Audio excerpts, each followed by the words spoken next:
everyone, and welcome to another episode of the Teach Middle East podcast with me, Lisa Grace. Today, we're going behind the principal's desk again, but this time not very far from home. We're in Abu Dhabi and we're going behind the principal's desk at Repton Abu Dhabi with Steve Lupton. Steve, welcome to the podcast. Thanks, Lisa. It's lovely to be here and welcome behind my desk. On Sundays, I'm sure principals would love to swap seats. So welcome behind my principal's desk today. Thank you so much. I think sometimes with the job of a principal, people often think it's one thing when it's another. I often tell people when I was a principal, people thought I sat behind my desk and gave orders when really I was rerouting buses and cleaning up paper that I've seen thrown on the floor and doing all sorts of things. What are some of the unusual things you have to do in that role that people don't even think about? Oh, it is a variety, isn't it? It's such a variety of aspects of job that you have day to day. Yes, cleaning up, picking up rubbish. I'll give you a perfect example this morning. I was at the front door this morning and one of the boys, two brothers, had got a taxi to school, and one was on his phone to his mum at reception because their Apple Pay wouldn't open on their phone, so they couldn't pay the taxi. So I went out to the car park and paid their taxi fare this morning. So it's such a diverse array of tasks throughout your day, but lovely. I really absolutely love the job, the variety of it. Yeah, I think we need to always save space for that, that unpredictability of the role of principal, because you could walk in and what happened once in my time in Alain at my school. We had heavy rainfall and we didn't know because this was a brand new attic school, massive building, boys and girls, and it was over 1,000 students. And we were in the canteen. We were all kind of there and the rain was falling. The kids kind of go crazy when it's raining. Guess what happened? A part of the roof caved in while we were in there and water flooded in the canteen. So you can't make the script up at all. Tell me, before your principal role, what were you doing? Take me back to early days, because I like to go back. Back to early days. Back to, I guess, my childhood is quite, I guess it's an interesting childhood from my experience. I grew up in Australia. I'm from Australia originally. I've spent sort of 6 years in the UK and now about 8 years in the UAE. But I grew up born to my mother, who emigrated, or her grandparents emigrated from Holland to the Netherlands after World War II in about 1950. And my father is Chinese, or from Hong Kong, and he was emigrated from Hong Kong to Australia. So I've grown up this mixed race boy in country New South Wales, surrounded by dairy farms. So that was quite an interesting childhood growing up. And I guess some of the things that have had a real impact on me growing up and the person, the leader I've become is my parents split up when I was 18 months of age. So I was raised as an only child by my mother for many years. It wasn't until the age of 33 that I came back into contact with my father, actually. So it's a long story, but it's a bit of a long lost family type of episode. But those type of moments and those type of experiences really impact you, and it's a sliding doors type of moment that's impacted me in a real positive way, I think. What's your relationship like now with your father? I have a fantastic relationship with my father. Yeah, I'd been looking for him for quite a long time, for about 8 years.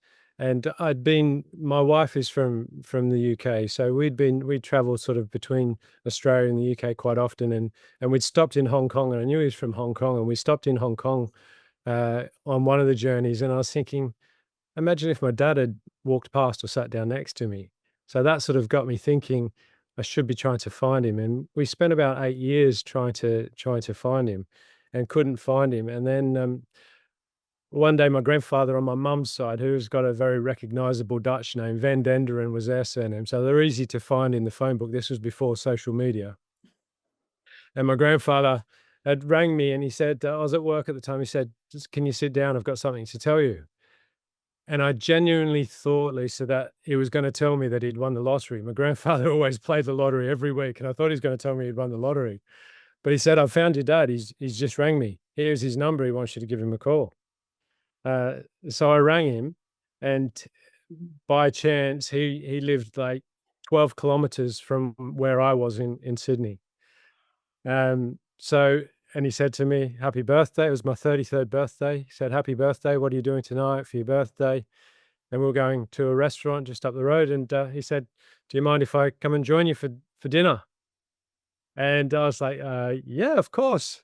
So I really should have sort of said, "Can you wear a red jumper or something so I know who it is when you walk in the restaurant?" So my wife Alex and I were sitting in the restaurant waiting to see who comes through the door, and yeah, it was immediately recognizable to me when he walked through the door that he was my dad. So yeah, it was a lovely moment. I then found out that I have step sisters or half sisters, two half sisters and half brother on my dad's side. We're hearing married, so Christmas has become a lot more expensive at that point.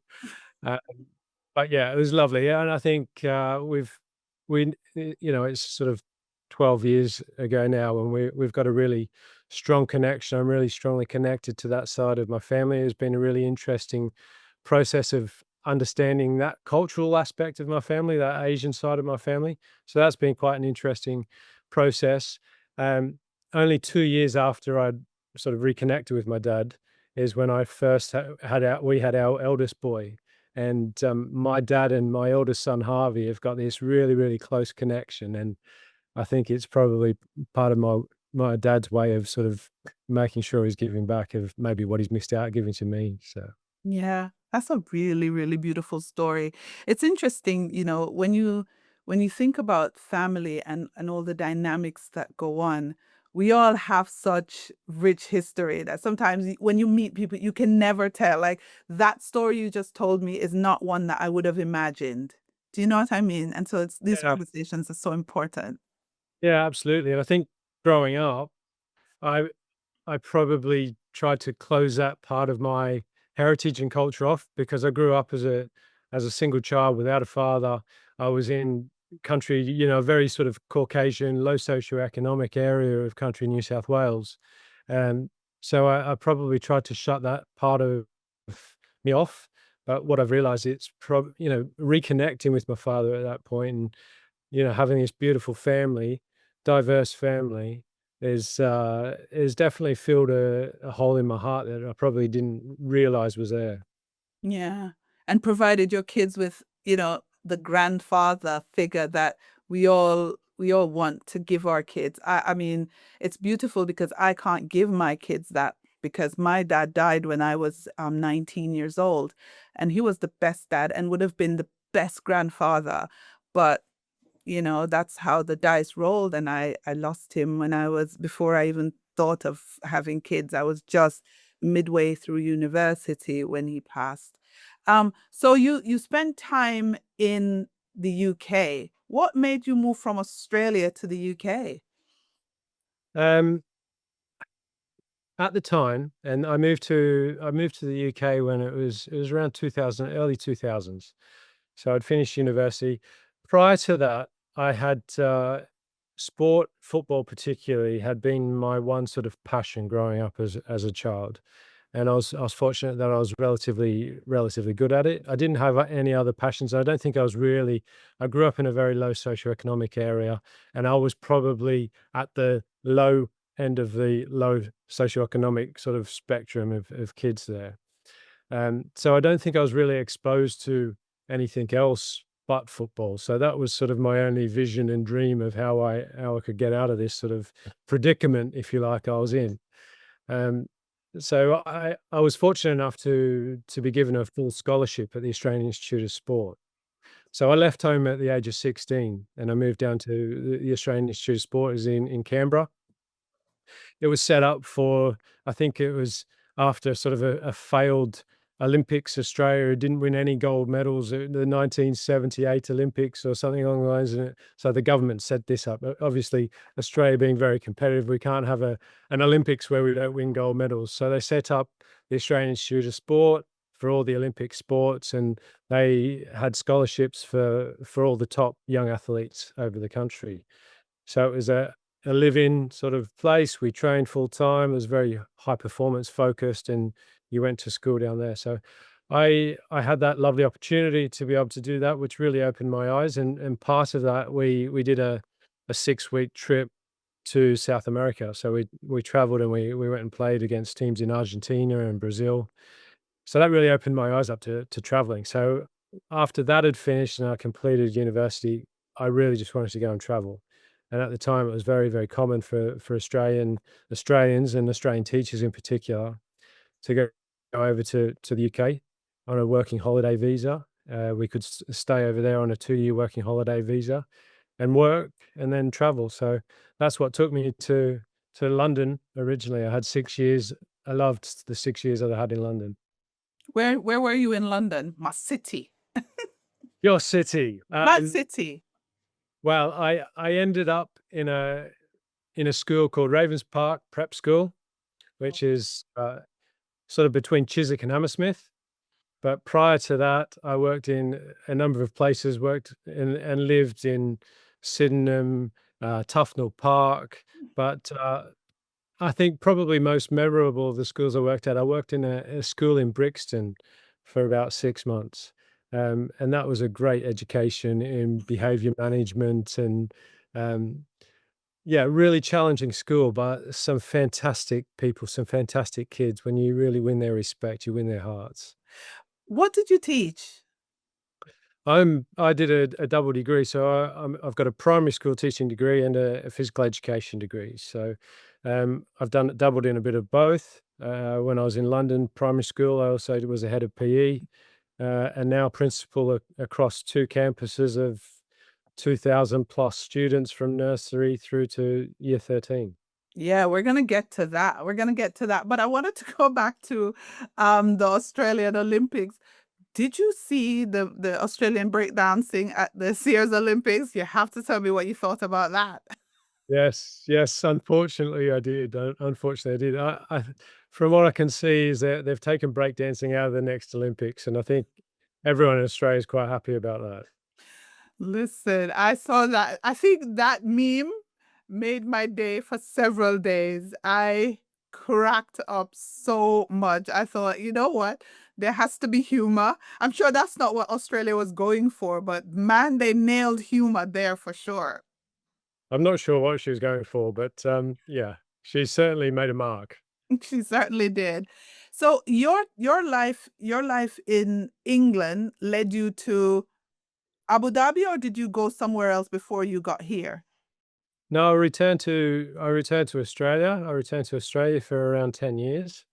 So quite nicely, the academic year, obviously in the UK, finishes in July, and the Australian academic year is based on the calendar year, so it doesn't start until January, February. So I had a sort of a 6 month break where I went and travelled. I went and travelled through South America for 6 months.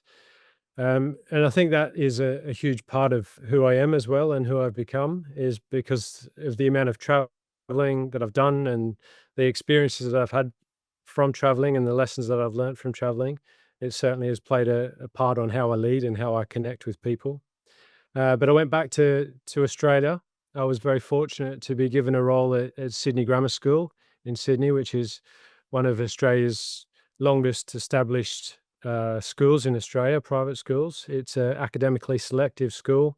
Some very bright boys. It's a boys' school. Very bright boys. A long sort of alumni of very important people in Australian history. So, as an example, Sir Edmund Barton, who was Australia's first Prime Minister, Yeah. was from Sydney Grammar School. Uh, so, in that ways, there's some alignment to where I am now at Repton, who has equally a very long history and a very impressive list of alumni. Yeah. Where was your favorite place to travel in South America? I love that part of the world as well. It's so diverse. I actually really love Bolivia. Really? No, I haven't been to Yeah. Bolivia. Have you traveled through Costa Rica and Panama? I have been not through Panama, but I have been through sort of Costa Rica, El Salvador, Honduras, all the way up through Mexico. I got caught in a hurricane in Mexico, in southern Mexico, that had to be locked down into a hotel for about 4 days. So that was quite an interesting experience. But I do love that sort of Central America, South America. Uh, I've been trying to learn Spanish for a number of years and spent some time in Cuenca in Ecuador trying to learn Spanish. So that was quite a nice experience. Yeah, I challenge you to your next set of adventure to do the Caribbean.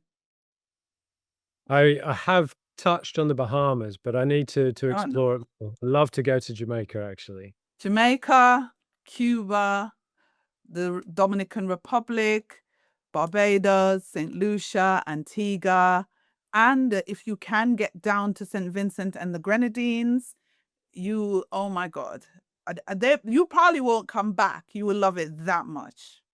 Well, I know all these places by name because growing up in Australia, we used to have this huge cricket rivalry with West Indies at the time. So Curtly Ambrose, these type of guys, and that was the era, and they were amazing athletes as well in the West Indies. But it's not a simple flight from here, is it? No, so I mean, I haven't been in a few years, unfortunately, but when you do go, you can go through, I normally either go through London, so from here to London, and then from London, you can get non-stop to Barbados or non-stop to Montego Bay, Jamaica, or even nonstop to Cuba. Or you can fly from here to the United States and then fly down from the United States to the Caribbean. But it's not as complicated as it might sound. It's just long. The flight is long, but it's very easy. It's not a hard flight because it's just one connection. So from here to either of those, and then another flight down to the Caribbean. It's just the cost now. I've got two kids, so it's four flights, and now we've got a dog as well. So I've got to try and work out what I do with my dog over the summer holidays. Oh yeah. Oh, the dog. Yeah, you did mention that when we met the other day. I have this dog now. Yeah, that's a responsibility. I don't know how to help you with that. So, what year did you come out here to Abu Dhabi? 2017. So when Repton Fry campus, the senior school campus, opened in 2000, September 2017 is when I arrived. What led you to Abu Dhabi? Why the UAE? Yeah, good question. I never saw myself working in the UAE actually, and I'd come through here. Uh, a former colleague, friend of mine, Robert Relton, who I worked with, who was the headmaster of Ravenscourt Park in London, and I worked with him for 4 or 5 years in London, um, and he was, in terms of leadership and impact on me as a role model for a leader, he certainly left that really positive impact of a leader on me. Um, he ended up coming to the UAE and was the founding principal of Repton. So he opened Repton in Abu Dhabi in 2013 when it first opened. And we had flown, as I said, we were sort of going between Sydney and the UK because my wife was in the UK. So we stopped through here. It was one December on the way from Sydney to Manchester, and we had our eldest boy at the time who was about 8 months old. And I remember thinking at the time it was really, really hot in December. And now in December, I've got like hoodies on and it's freezing. So you become acclimatized very quickly, don't you? But we had a lovely few days here in Abu Dhabi, and Rob showed us around. But I never at that point thought that we would live here at any stage. And then out of the blue, one day he rang me up, and an opportunity had come up to come and work here. I'd been at Sydney Grammar School for nearly 9 years, going on 10 years at this point. And Sydney Grammar School is a place where not many people left, if you know what I mean. So they paid very well. It was an excellent school. So there wasn't much career development or progression happening. Uh, I just recently had finished my master's in educational leadership, and I was ready to do something else. And we'd always, with my wife's family in the UK, we'd always sort of talked about living overseas again, but we weren't really sure where. Um, So I ended up having an interview with Rob and discussions, and I didn't tell my wife any of this at this point. So she was quite shocked when I said to her, "By the way, I've got an offer to a job offer in Abu Dhabi." And to be fair to her, she took it quite gracefully. She had we just had our second child at that point, so he was only about 3 months at the time when we had this discussion. But yeah, we got to a point where Sydney is very expensive as well. So we thought we'd try Abu Dhabi, and 8 years later, we're still here. We love life, absolutely love life living here. Uh, our boys have grown up from, where they were 3 years and 8 months when we arrived to now 10 and 8 years of age, and we feel very, very fortunate to be able to live in such a beautiful country. So that's actually quite typical of people who come to the UAE. For people listening to the podcast who probably are maybe just starting their journey, thinking I'll be going out there for a year or two, let me be the one to warn you that you probably will be here for 8, 9, or like me, 14 years and counting without any plans of going anywhere. So tell me about your career progression at Repton, because when I met you, you were, I think, vice principal at the time. Yes, yes, I feel like I've played, to give it a metaphor, I feel like I've played every position on the pitch at Repton so far. So when I first arrived in 2017, I came as a teacher. So I was teaching a year five class. It was when we'd first opened Fry campus. We had September 2017, and we had 160 students on Fry campus from year three through to year six. So we had two year five classes. I was teaching a year five classes with a colleague of mine, Tanvir Jalani, who still works here now. Um, and I had that lovely opportunity of sort of settling students into a new campus. It was quite an exciting time. I arrived and we did inset at the Rose campus, which is the early years campus, which was already open down at the bottom of Ream Island. We did inset down there because the Fry campus wasn't open yet and hadn't had a approval, ADAC approval to open. So, like things over here is quite last minute. We got ADAC approval to open the campus 2 days before students were supposed to arrive, before the start of the academic year. So everyone came in over those 2 days, 48 hours. No one really slept. Everyone was hands to the till, um, trying to turn what was essentially a building site into a school to welcome new students. And we managed to do that. And we had I think that's why we've got so many staff with the loyalty and buy-in that we've got. We literally have had blood, sweat, and tears being spilt in getting this campus to this school to where it is. And I've still got some fantastic colleagues, a lot of fantastic colleagues were with me at that point in time who still remain at the school. And so how did So your from there, career progress? yeah, from there, I had year 5 for that year. I think I sort of picked up or was promoted into an assistant head role within sort of the first 6 months, and I took on some further responsibility and, some responsibility, professional development, um, and then I seem to, as the school grew quite quickly year on year, the school expanded and grew quite rapidly. I then was promoted into a deputy head of academic role, which then ended up being a vice principal role overseeing both campuses. And this was working with Gillian Hammond, who's the principal at Repton Dubai. So I was working closely with her underneath her leadership.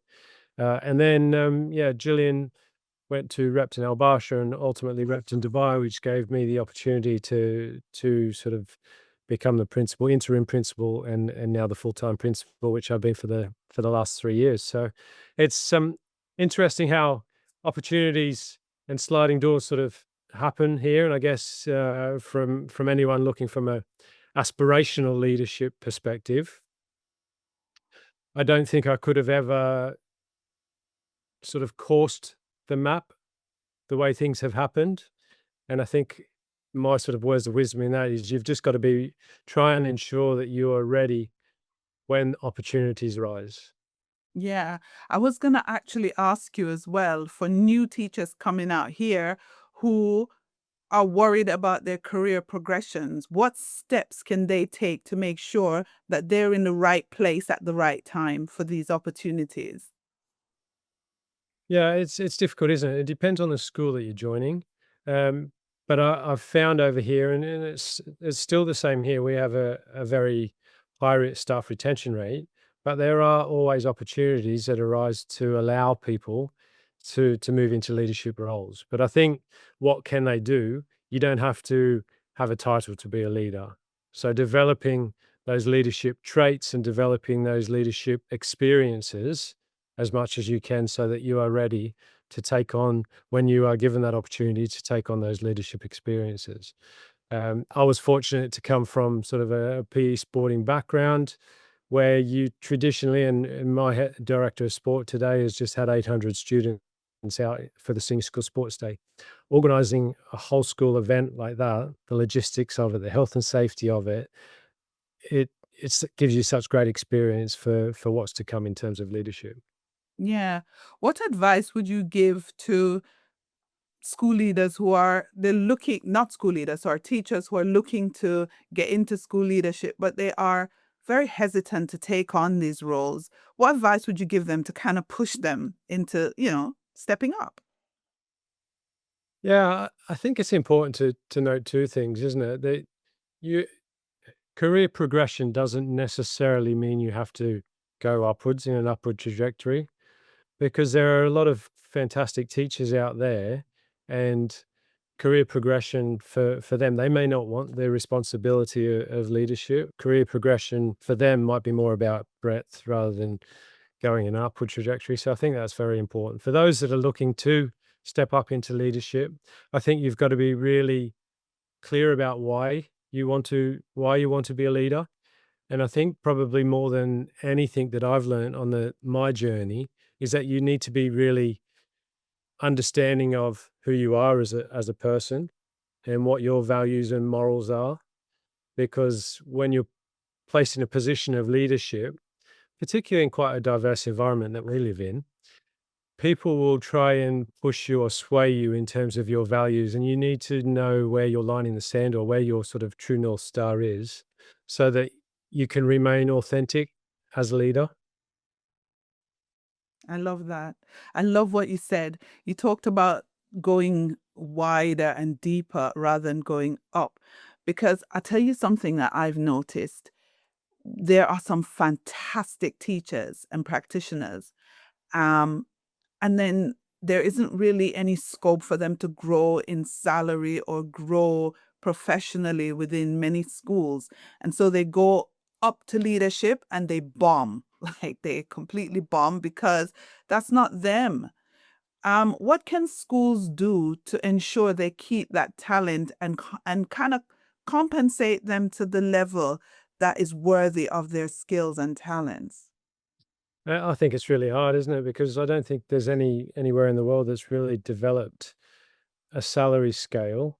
There will be an incremental scale depending on years of experience, but no one in the world, or no system, has really developed a salary scale that really can promote teachers to stay in the classroom. And there's incremental salary point scales depending on years of experience, but I think it's something that could be done much better, because, as you say, some people go into leadership roles and maybe not have the skill set, or the authentic inclination as to why they're going into leadership roles. And additionally, it's taking some really quality people out of the most important role of the school, and that is being at the chalk face teaching our students. So we're trying to give a breadth of experiences and opportunities. So, for example, we've got staff recently who have looked at developing more into the inclusion side of things. So, doing training and degrees in inclusion, and they're then looking at sort of the breadth of what they can offer as a teacher in different capacity than solely as a classroom based teacher. Yeah. It's interesting because I think who was I talking to about this? I want to say Fiona Cotton. The Advanced Skills Teacher Program in the UK sort of did a bit of that. But you are right, there isn't anything that is so established that really speaks to keeping the talent and making the emphasis and the importance being placed on teacher and teaching, because we all know that there is no school that is better than the quality of its teachers. The quality of its teachers is what counts above everything else. Absolutely, absolutely, and all the evidence points in that direction. And I've just had the pleasure of having Professor Rob Coe in here, and I know he's joining you this week at the Middle East School Leadership Conference. And um, a lot of the things that he's doing with the evidence-based education supports trying to develop expertise in the classroom, because we know how impactful it is. Yeah, absolutely. All right, we're going to change gears just a little bit, and we're coming back to you as a leader. So this year, as you just mentioned, the leadership conference, we're really focusing on legacy. So you're sitting in an important chair there, all sat upright, your tie and everything, looking important. What do you think your legacy, you won't know it for sure, but what would you like it to be when you maybe exit the role? What would you want to leave as a lasting m- impact that you have created? Um, If I think right now, it would probably be the car park that I've just opened adjacent. Car parking around any school is a problem, isn't it? And I've been working for 18 months negotiating with the government about some additional parking facilities, which finally have come to fruition. But in a realistic point of view, I think legacies are a really interesting aspect. And I don't think I ever have gone into the job with the hope of leaving, or the intention of leaving a legacy. But I think if what would I want people to say about me when I leave? I think I would want them to say that he was hardworking, he was authentic, he had integrity, he did what he said he would do.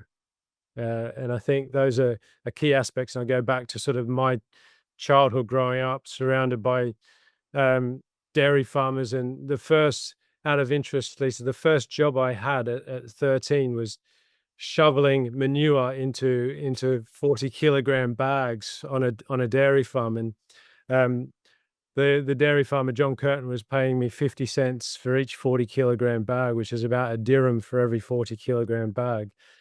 But the lessons I learned along the way of working hard, being on time, doing what you said. I told him that I was going to work for him and do this job, and turning up and making sure that you do it to the best of your ability, and being proud of, non-dependent of what your job is, being proud of what you do and doing it to the best of your ability.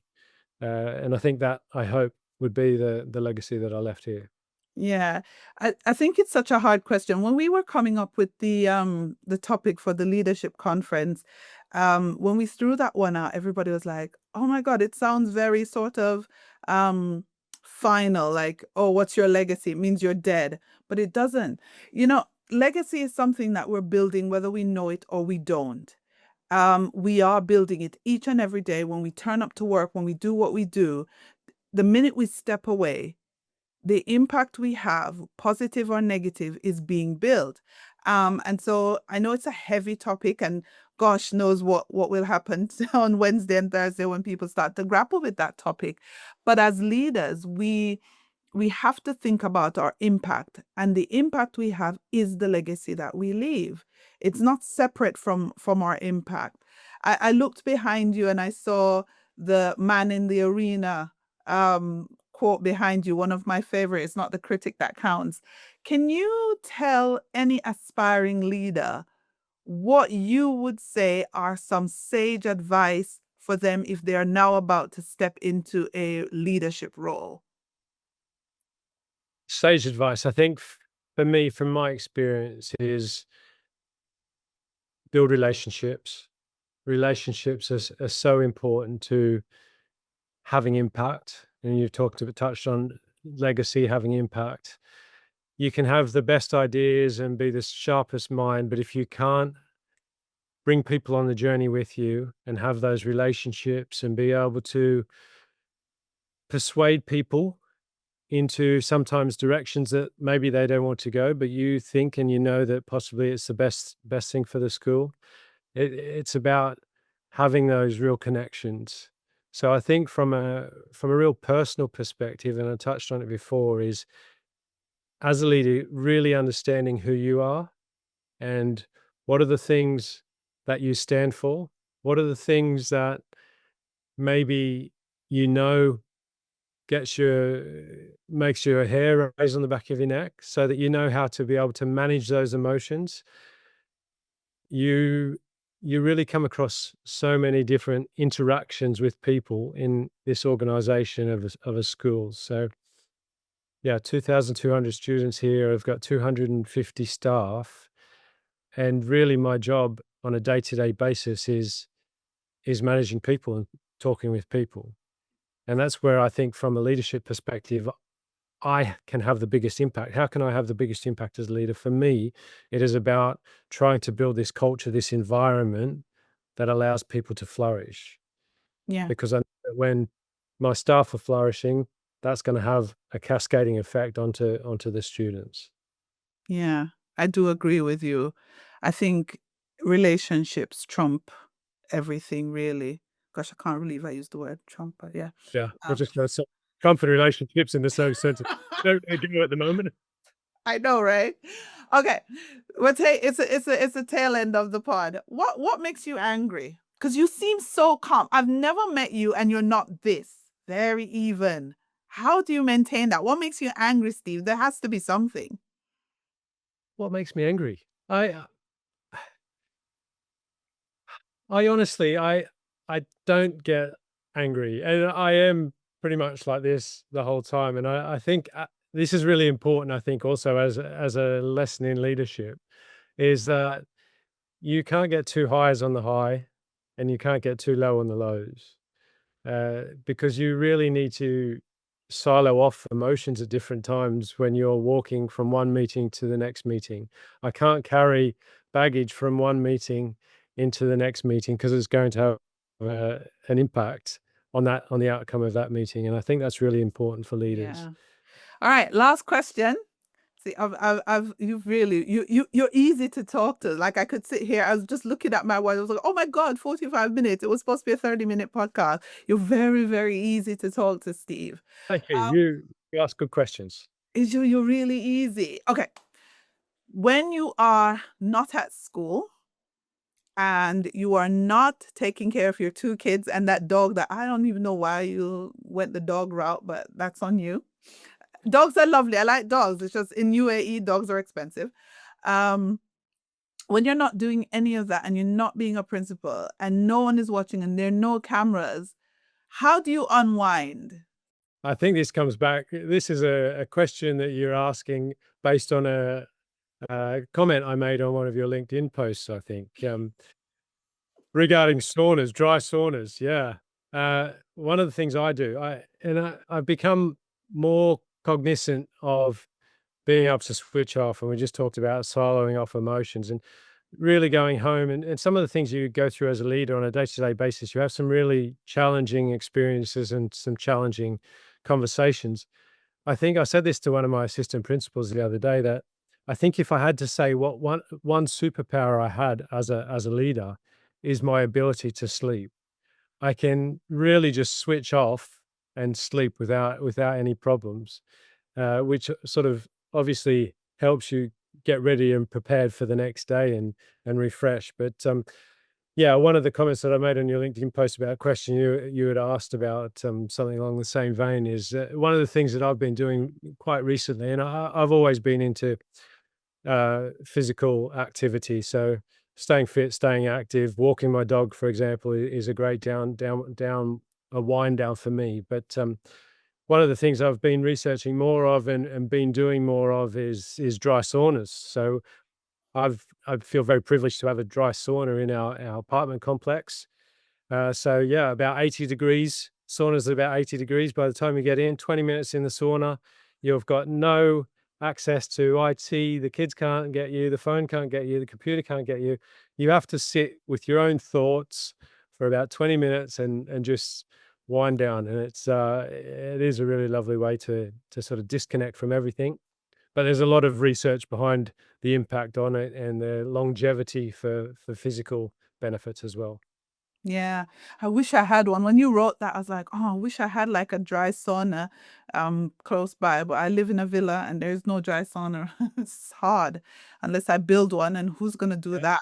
Not Well, me. there are companies out there that are building them now for villas, like personal dry saunas, so Really? I wonder how much that costs. Guys, we're gonna investigate that. So we'll drop the comments below if you know the cost of a dry sauna. But each Middle East dry sauna, you could have some sort of marketing on it, offset the costs. yeah, we'll look into that. Steve, We could do podcasts from the dry sauna next can time. you imagine? Can you imagine that though? That would be like something else. I think what we need to do is like come up with our top tips or health and fitness and just like compile them in like a nice little post so people can pick from them the things that it could, because it's so important. It's so important. Yeah, it is actually, and, like, one of the things I've been sort of thinking more of since I've been in this role, and I look at people like Mark Lepard and other heads who have been in posts for a long time, and how do you maintain that longevity in the role Yeah. with the complexity and pressure of the position? What are the secrets of maintaining that longevity and that freshness? Really important. Yeah. And Mark talks about switching off a lot and about the fact that he's not afraid to show his staff that he takes care of himself because he wants them to take care of themselves as well, which is so important, for all involved. Yeah. Absolutely. Thank you for being on the podcast, Steve. It's been an absolute pleasure. Thank you for having me. You are dead easy to talk to. You hear me? I am not joking. I've done many of these and I'm going to put it on record. You are one very, very easy person to talk to. Thank you very much. It's been an absolute pleasure. Thank you. I hope you've enjoyed it, and I hope it's beneficial for some others as well. I've enjoyed it and I'm sure it will be of benefit to others.